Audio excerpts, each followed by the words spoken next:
Menteri Ramba Ukonrat Sangma haba jubab ya kajinya tanya halal kajingkran lamprang jong ulat ani ka governor address mentaka singa po yung darbar ula ong ba nakalang jo uru uya haba kajing sokhya jang kiba bun git khat haka bede ba kajing jalai ba kajing kanre jo Drok haka jalla henry haka bede ba kani ule thu ba nakalang jo ka sarkaru kala simkhya bha haka bede ba kajing yola jang kibri ban khaidrak ba ban panjala yo Drok thapo ka jalla hani kasang ka dap ule thu Ukonrat Sangma Manakalang kasokar kalau akam shubun ba ki drugs o heroin o opium bat kiwi de ki jingdi ke basniu. Nalo kataru lakam ki babun ki Briew bala chat sheet kiru. Ada ko joka poru le thu bala korup bru transpat ni ki kali ki mobile phone bat kiwi de. Manalo kanina kali jong konrap le thu ru manakalang kasokar kan touch to melangkat ka jer trelang ba ki bor Pulit ki bor snong ba kiru ba banrat dengkhong ya kan ki jing sniu. So there was a big issue which I also am very concerned about. Is the menace of drugs, and this was raised by a large number of members, and I just want to share with you that there has been again unprecedented action against drug peddlers and the entire movement of drugs in the state in the last few years, sir. And just to share a few numbers, sir, that over 1,600 people have been arrested, over 882 cases have been registered, out of which 696 cases have been charge sheeted. We have caught the almost 40,000 grams of heroin, almost 11,000 kgs of ganja, almost 2,700 grams of opium, and so on and so forth, and almost close to 1 crore worth of cash, mobile phones, 323 vehicles.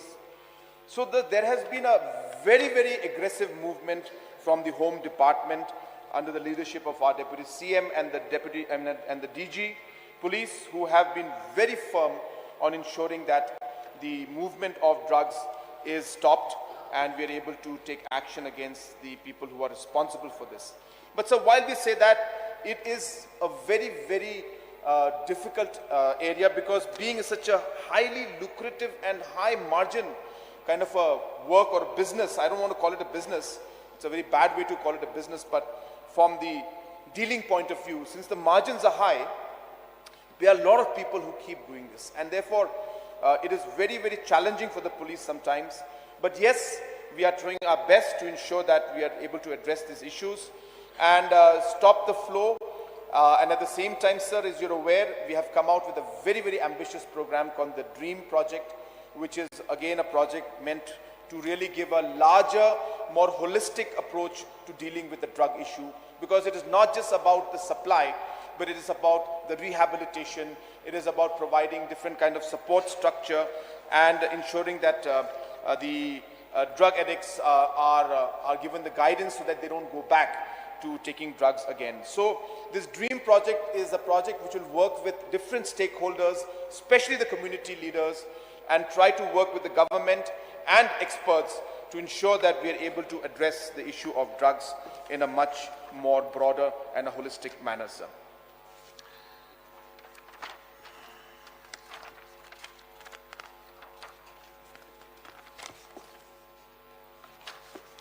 Sir, apart from that, there were some issues that our honorable members had just raised, for whom the notes were not there, so I've taken my own notes. And just to share with everybody, some of the honorable members had mentioned about power cuts, sir. And I just want to again clarify and share with everybody that the last year, so we were actually in a very complicated situation and a very challenging situation.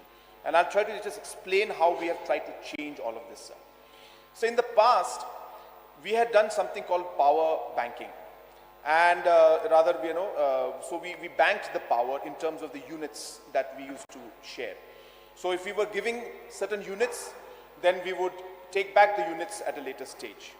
And that led us to commit close to 2 million units of our production on a daily basis for companies with which we had banked earlier and who had provided us power. And hence the load shedding continued way into May, June, July, August also, even after the rains, because we were producing the power, but we were giving it back. to the agencies which had given us the power in January, February, March, and those other lean seasons. Now, sir, in a simple term, it sounds very, very easy. But if you look at the complexity of trading of power, things are very different when you try to trade power in terms of units and trade power in terms of rate. So when you look at the trading of the power in terms of how much the power cost at a certain day or certain point in the day, then the trading efficiency improves. For example, sir, today during the daytime, if you are taking power from a solar company producing power in, say, Rajasthan, you could get power at even 2 rupees, 3 rupees per unit. Whereas if you try to buy power at 7 o'clock, 8 o'clock, 9 o'clock in the peak time in the evening, you end up buying power at almost close to maybe 7, 8, 9, 10, even 11, 12 rupees, depending on the shortage of the power. And hence, we have now this year changed the entire strategy, and our chairperson and our honorable minister have been very, very diligently working and ensuring that when we buy power, we try to buy the power during the time when the rates are lesser. And since Umiam is a place where we can store the power and release it as and when we feel correct, we can actually sell our power and produce it at 7, 8, 9, 10 o'clock in the evening, and even sell it at a high rate of 8, 9, 10 rupees. I know this may sound very complicated to some, but it's a very basic question of seeing the rates and producing the power and selling it and trading the power in the correct manner. So this exercise has really helped the department today to be able to actually earn to some extent by selling the power at the right time and by able to take the power from different agencies at the right time. And NTPC has been very, very helpful in that. So this has really helped us to resolve to some extent the power situation that we faced last year, and that is what we're doing differently this year. Second thing which we're doing differently, sir, is that wherever our agencies have tied up with the Government of India for supply of power, even though the rates were slightly higher than what we would want, so we have gone ahead and taken that power because, again, looking at the overall rate situation that is there, it is easier and better for us to take that power because it is still lesser than compared to the rates which may be there at a later stage during the, say, the more demanding times like 6 o'clock, 7 o'clock, 8 o'clock or 9 o'clock in the evening. Sir, apart from that, we have also ensured that all our units that are there, that are installed, are working at a maximum production, depending on the water availability, of course. But we have worked towards ensuring that the production of the power also and the units are working efficiently.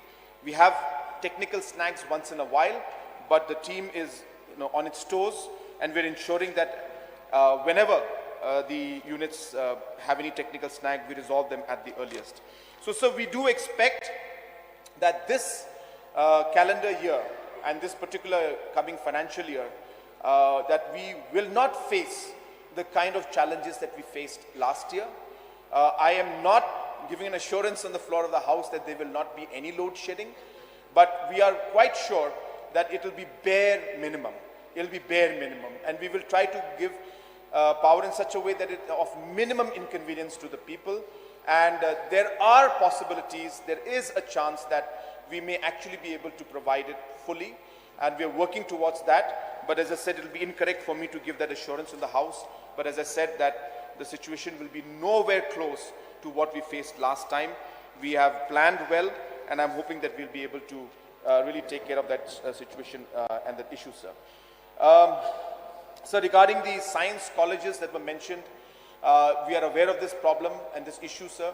And I have recently announced in Sora as well as in William Nagar that in the government colleges, wherever there is no science, we are going to start science stream in all the government colleges.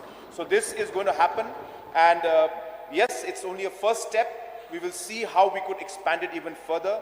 Now the new education policy requires multidisciplinary subjects to be there, and hence all the colleges are now working towards introducing different streams.